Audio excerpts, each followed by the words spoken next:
Hello everyone, if you're new here, my name is Sylvia. Please remember to like, subscribe and turn on the notifications. And in this video I'll be creating this blue simple circles pattern, so stick around to see how it all comes together.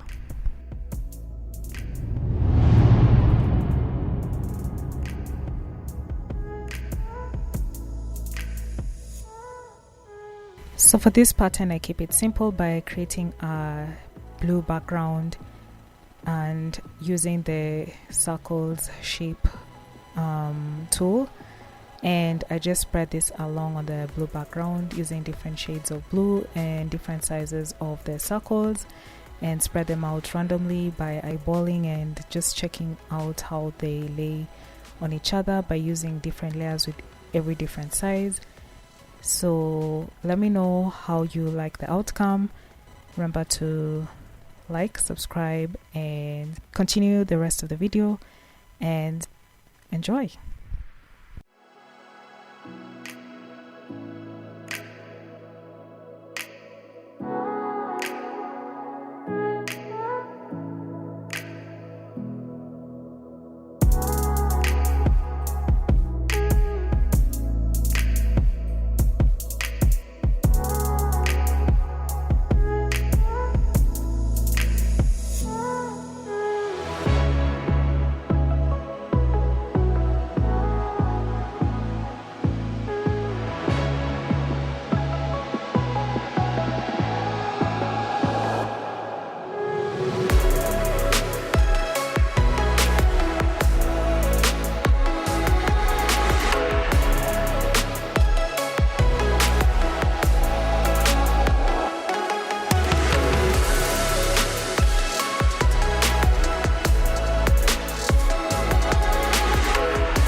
Thank you for watching. Remember to like, subscribe, leave your comment below, and see you in the next video.